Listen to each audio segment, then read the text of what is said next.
Hello everyone watching. Today I'm joined with Adelaide from Confident Canine, and you have very kindly sent in several questions for her regarding dog training. So we've been through them all, we've picked out the top questions and we're going to answer them today. So Adelaide, if you want to introduce yourself and what you do.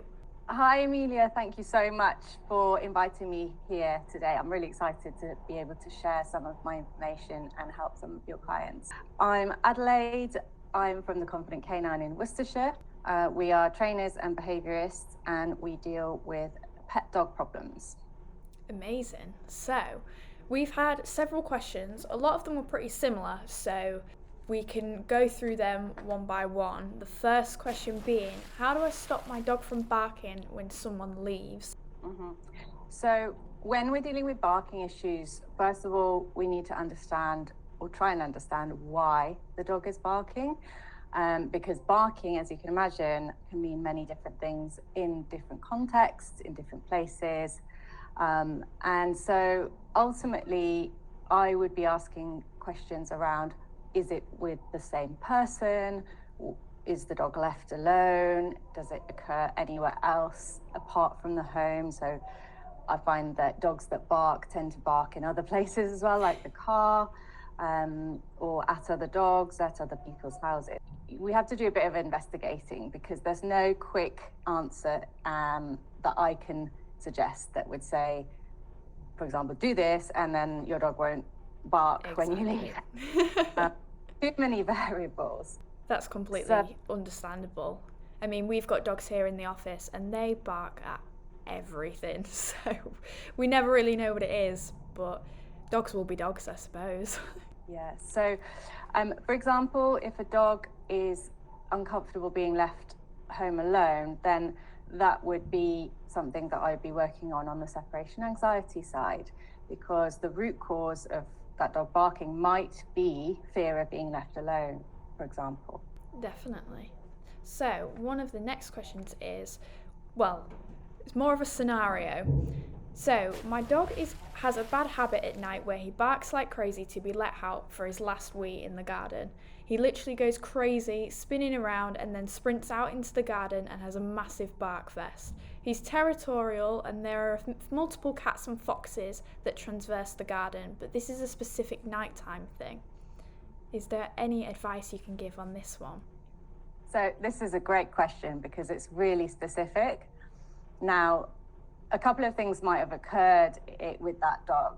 It might have actually seen a fox in the garden at some point and therefore became quite territorial and displayed behaviors as you described.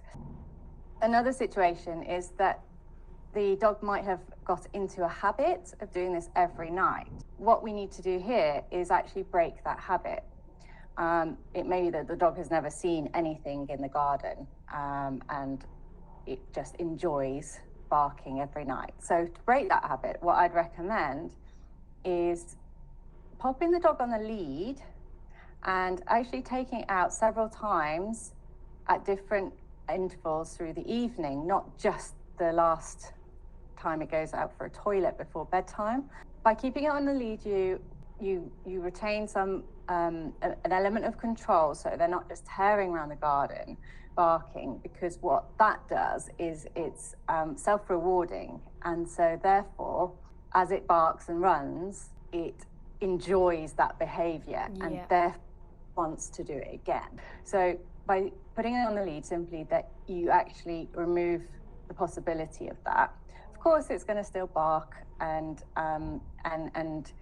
want to chase around the garden. But the other thing that you can do is reinforce an alternative behavior. So with some food, when you take your dog out into the garden on the lead, I would recommend marking and rewarding calm behavior. So I would not expect miracles straight away. Now, this has to be a gradual process and not to expect your dog to be completely calm straight away. So even if the dog doesn't bark but whines and looks agitated or excited, I would still mark and reward that at first, because that's progression from the dog actually barking and running. Definitely. So mark and reward calmer behavior, shall I say. If your dog suddenly gets excited and starts barking and jumping on the lead, then I would bring it back inside and then wait sort of 5-10 minutes, have a break till the dog's calmed down, and then repeat the process. So effectively you're desensitizing the dog to this ritual that they've got into in the evening. You want to build on that. So, next question. I found this one very interesting. Why does my dog prefer to walk in a certain direction? He'll just crouch down, dig his heels in, and not budge till we go in the direction he wants. So this is a great question as well, because again, there's a lot of context that I would need to know about this, because, and I'll give you a few examples. The dog might have got a fright on a particular route and just doesn't want to go down that way. The dog also may have a preferred route itself. So we need to work with that. The other scenario is it may have learned that it can do that with that particular owner. So dogs are very clever, and once they know something works, they'll do it over and over again. This actually reminds me of a scenario that my friend was telling me yesterday. She took her dog on a walk and he literally took her to pets at home because he knew exactly where it was and that she wouldn't say no. So Oh, brilliant. What I wouldn't recommend doing if your dog digs its heels in and completely stops is pulling on the lead, because that doesn't really achieve anything. We don't know in this context why the dog is stopping, and maybe it's afraid. So we need to really work with that. I would personally use some food to positively reinforce moving forward. Don't forget that even one step forward or even just standing up should be rewarded, because that is the dog starting to move forward. I would very heavily reward each incremental tiny step that the dog does towards moving forward down the road.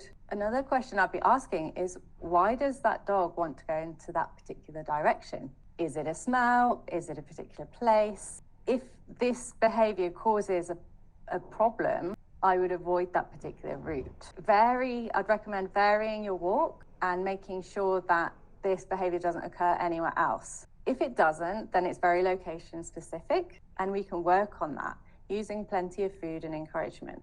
But if the dog does this regularly in a variety of places, then I would be discussing some behavioral issues in terms of, is that dog in a habit of doing that with the owner?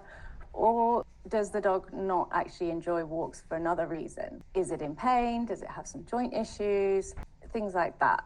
Another thing that I would recommend with this dog that stops is using very high value treats. We need to work with their level of motivation. So if we offer them something that they're not that interested in, they're not going to be ready to work with us. So what I find useful is soft, more wet treats, just like the white fish sausages, something chewy or soft or moist. One thing about those treats as well is they're actually very popular, particularly with one of our ambassadors that comes to mind is Ivy. She loves them, but they're also only 1% in fat too, which makes them even better to feed as regularly as you need to, really. Absolutely.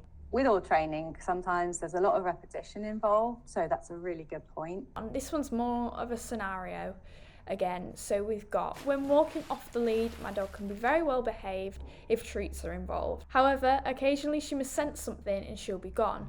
No attempts at recall, no treats, nothing works, and we spend ages trying to find her. Recently, it has happened a couple of times and we've ended up buying a tracker to help locate her again.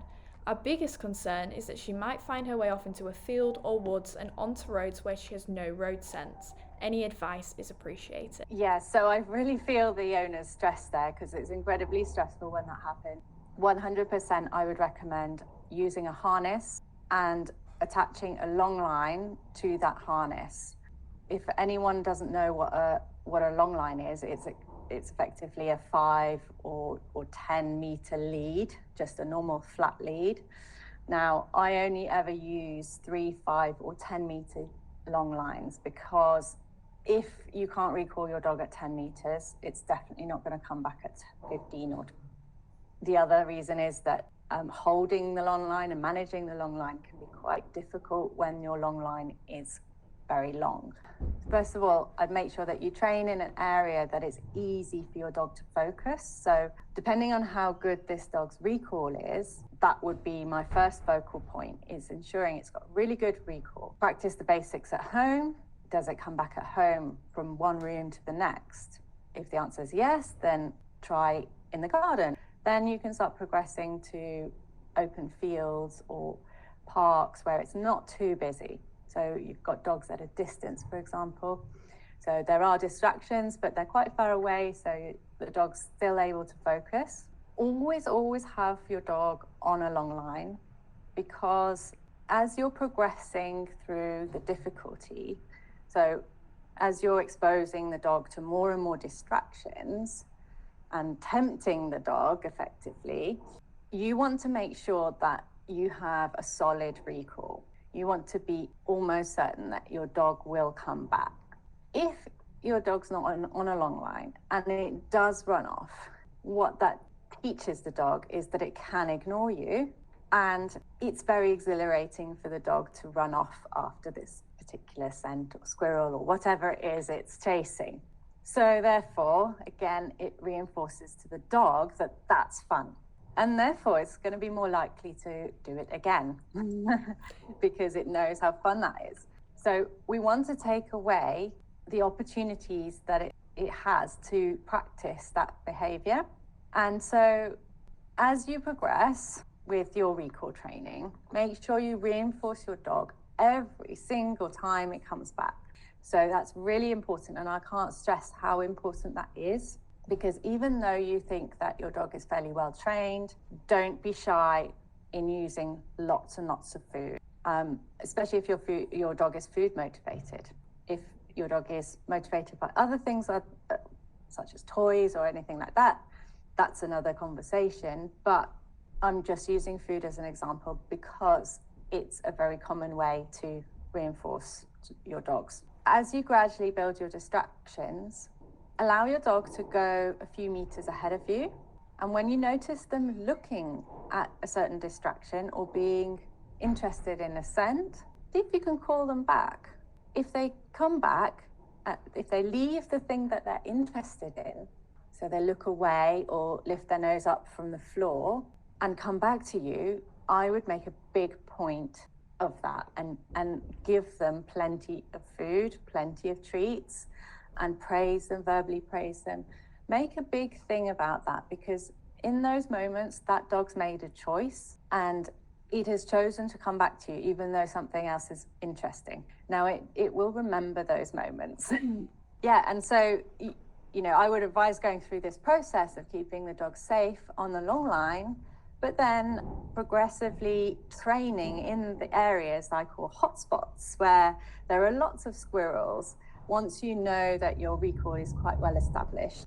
The other thing to bear in mind is your level of reinforcement. So, for example, if your dog particularly likes a certain treat or a certain ball or certain type of food, I would use that in scenarios where your dog's going to find making a choice very difficult. So, for example, do I chase the squirrel or do I come back to mum or dad? That would be quite hard for a dog to do that hasn't had any practice. But if your dog knows and doesn't doubt that it will get something from you, then it's more likely to make that good choice. That's why it's so important, always reinforce your dog positively every single time it comes back. The second it knows that you didn't give them anything the time before or the time before, it's going to doubt whether you're going to give them something the next time, and therefore they're not as likely to come back. So it's really important, as you're building up your recall training with this dog, never to allow it to doubt that you have something for it. So this next one's regarding dogs being in the car. So we had a fair few like this. So here's just one example. My dog is happy to get in the car and sits down quietly. After about 10 minutes of driving, she starts high-pitched wailing and panting, which turns into barking when trying to park the car and when the car is standstill. It stops immediately when she gets out. Please, do you have any tips for her? It's very stressful and dangerous for the driver. Thank you. Gosh, yeah, so absolutely. I would 100% say that safety comes first.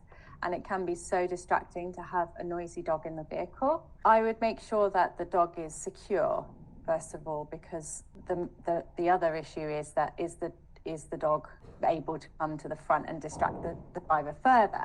Ways that I would work with this dog is looking at its arousal level. So effectively, the dog is over aroused, which means it's most likely, from what you describe, very excited to go on the walk. Think about ways to calm the dog down. So yeah, creating a pace by soaking some treats or food and squashing that paste into a container like a Kong or a licky mat can really help. What I also find is that dogs get so excited, sometimes they won't even eat a chew or sit down and chew because they're not relaxed enough to do that in the back of the car. So I would recommend having a second passenger in the car for this kind of training.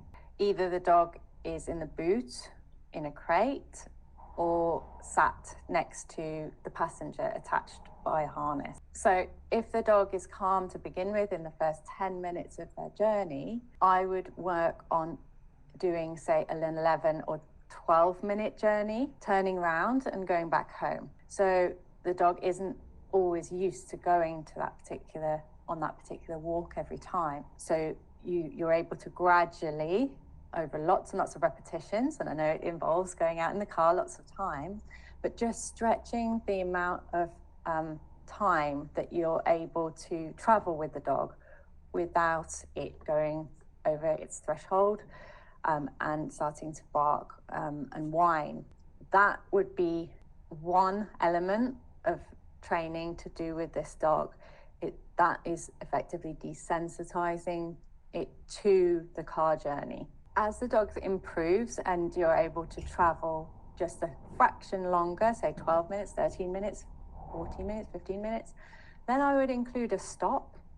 So stopping the car by the side of the road, turning the engine off, turning the engine on, and driving back home.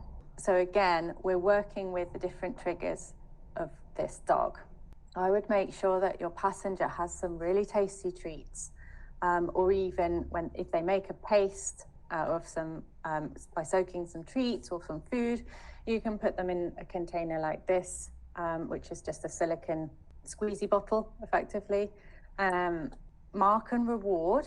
So when I say mark, I mean just say yes to the dog so that it knows that it's being good, and then give them some food via this tube or just a dry treat. So effectively what you're doing is marking and rewarding when the dog is calm or quiet. And as you see the dog starting to get more and more excited as you approach the park, it's likely because it knows the route, or it can smell different smells through the air vents of where it is. I would increase the frequency of the rewards up to literally 1 a second. Yes, yes, yes.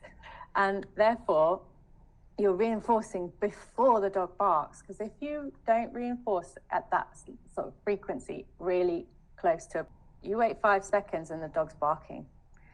And therefore, you've missed that little window of opportunity to mark not barking.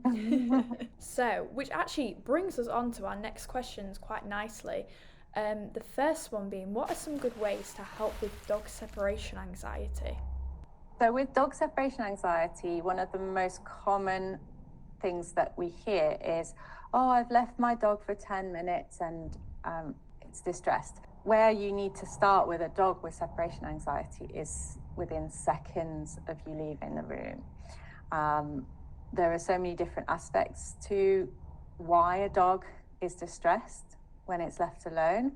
Things like, is it only distressed in a particular place? Is it only distressed at home, but it can be left, say, in the car or at someone else's house or relatives?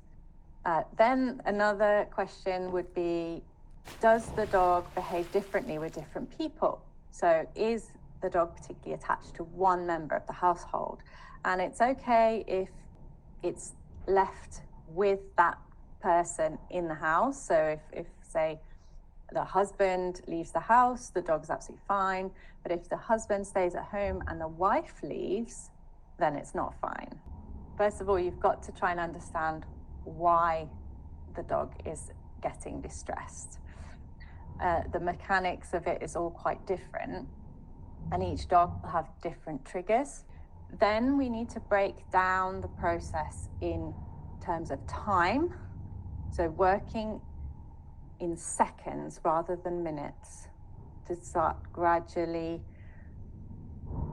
increasing the level at which the dog can cope, the length of time that it's able to be left alone, and also ensuring that the dog is left in where they find more comfortable, an area where they find it more comfortable. So opening up all the doors of the house and letting it perhaps lie on the bed, because if that's the place that it feels safest, then that is the best place for it to be when we start to work on separation anxiety training.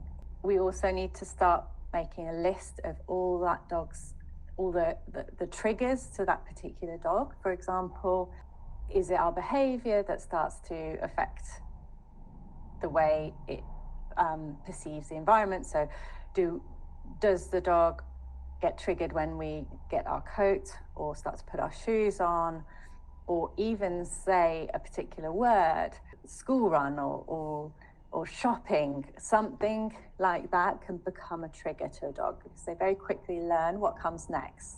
A couple of good recommendations for dogs that struggle to be left alone is, firstly, get the vet to check them just for any underlying issues that could add to their distress. The next thing would be to use some pheromone-based products. So you could have a pheromone collar. A common brand is Adaptil, but those give off appeasing hormones that we can't smell, but the dogs can. Those are generally for milder cases, but as you work through your separation anxiety protocols, once you've understood your triggers, is to break those triggers down into individual exercises that you work with. So for example, if your dog starts to get anxious as soon as you get your coat on, use that scenario purely as your training exercise. So put your coat on, take your coat off, and give your dog some treats. Go and sit back down, watch TV for a bit.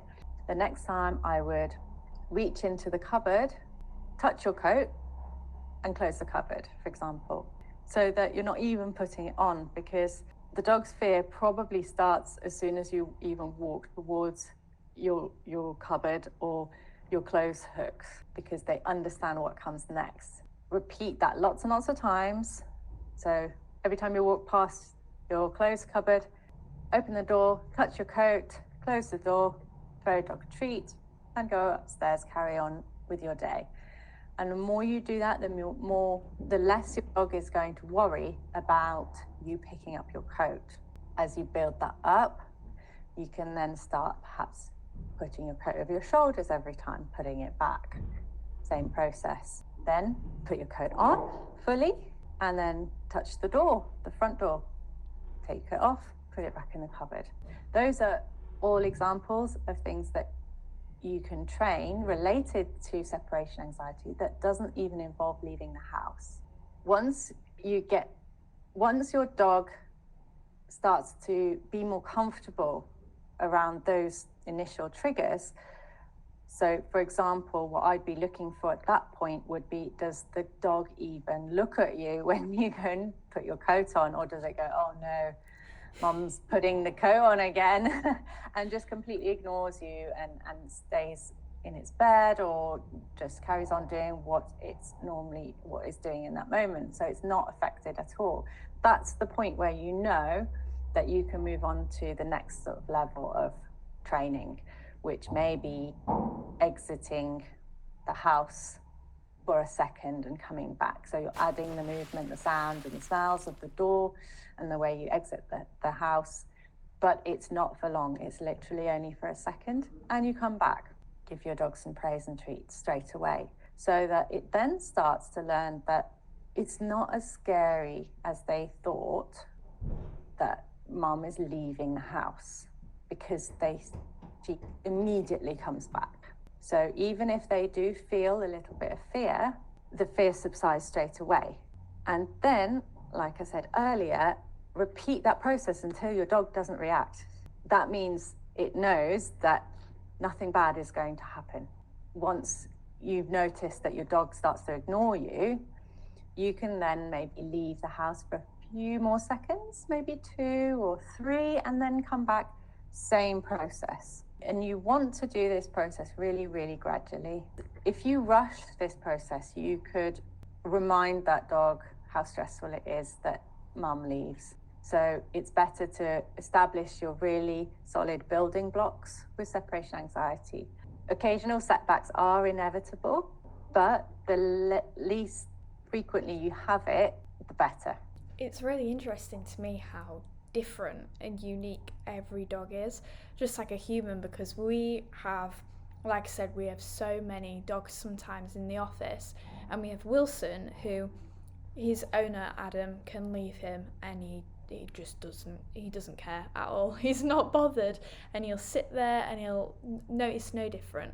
But then we have like Bailey and Wendy, who when their parent leaves, it's just so nerve-wracking for them, and they'll sit at the door and look through the window waiting. I know Bailey as well, he's not particularly fond of treats when they've left as a distraction, and he'll spend a lot of time crying, and then he'll choose to sort of lay on the ground and just stay in this position, and he won't move until someone just either gives him a lot of attention or they come back. Absolutely.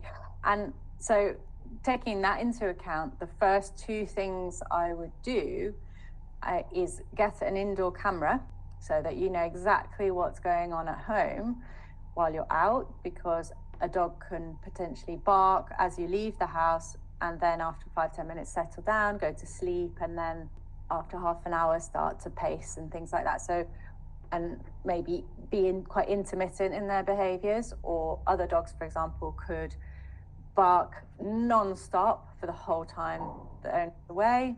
And certainly if they're starting to destroy things in the house, it means they're very, very distressed. So you need to know what's going on in the house.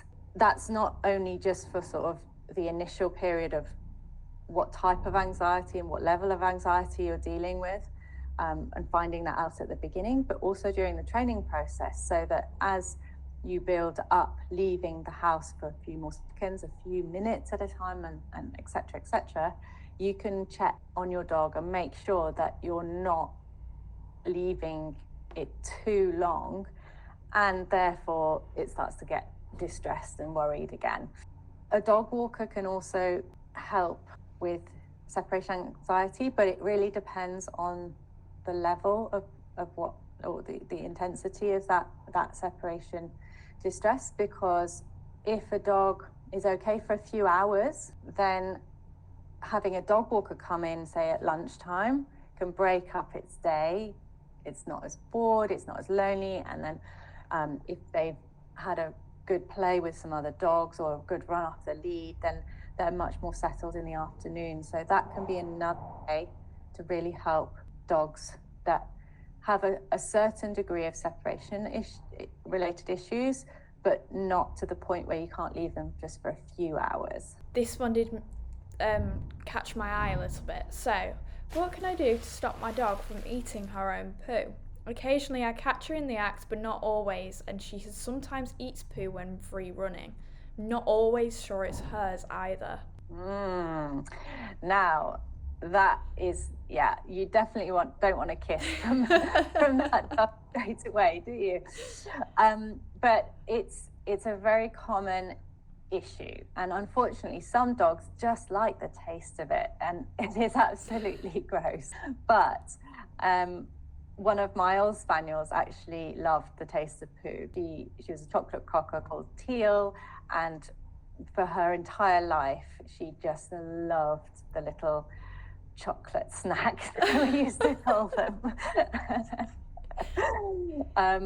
But one way of really managing and helping this behavior is to pick up poo straight away. Try not to leave any poo in your garden. That might mean going out with the dog during its toilet time and picking it up straight away. I have seen dogs, one dog in particular, who loved poo, who was in a group of dogs off lead in the park, and he actually put his head under the bottom of another dog to try and catch the poo coming out. And so in that case, you really couldn't have been quick enough to pick up the poo. But you need to try and not give them the opportunity. So apart from enjoying the taste, there are a few other reasons why dogs may eat poo. That could include vitamin or mineral deficiencies, or something that they're not getting from the diet that they have at home that is in another dog's diet. And so what I'd recommend there is discussing that with your vet. If your dog is regularly eating poo, there could be another reason apart from enjoying the taste that they are eating poo. And so it's important to get that checked out, make sure that there isn't anything that they're missing. When we actually started the conversation, it did actually cross my mind. I thought, you know what, that sounds like something a dog would do, is literally put their mouths under another dog. But yeah, I don't know what I'd have done if I'd seen that. How do you even interfere with that? Oh my God. Well, I ran towards it and said no. Like you said, I would not be having a kiss from that dog anytime soon. From a training perspective, once you've established that there's no underlying cause why the dog is particularly aiming for these types of poos, and it really is just a habit or taste, then I would work on recalling away from tempting things. So what I would recommend doing is actually using a little bowl of dog food or kibble and having your dog on a long line attached to a harness, and then seeing if you can call your dog away from that tasty bowl, because effectively that tasty bowl of food is the same or as enticing as a fresh poo. And so you're teaching the dog different choices. You're not letting the dog eat out of the bowl because you're restricting the distance it can get to. But then when it comes away and recalls well, again, lots of treats, lots of very tasty treats. Another word that would be really useful for a dog that eats poo is, well, actually two words, is drop and leave. Now, the difference with drop and leave is drop is let go of whatever's in your mouth. Leave is don't even pick that up. Now, there are different ways to train those, but I would certainly be working on both of those with a dog that picks up poo. So your recall, drop, and leave are the three things that I would really be working on with that dog. We'll go for the final question, which is, my Staffy is after the cats, which is a normal behaviour for dogs, I guess, but I'm worried that she might hurt them. What training steps do I need to take to teach her not to catch them? That's a great question. Now, introducing a dog to a household with existing pets is always a bit stressful because you're not sure how the existing pets are going to accept the new.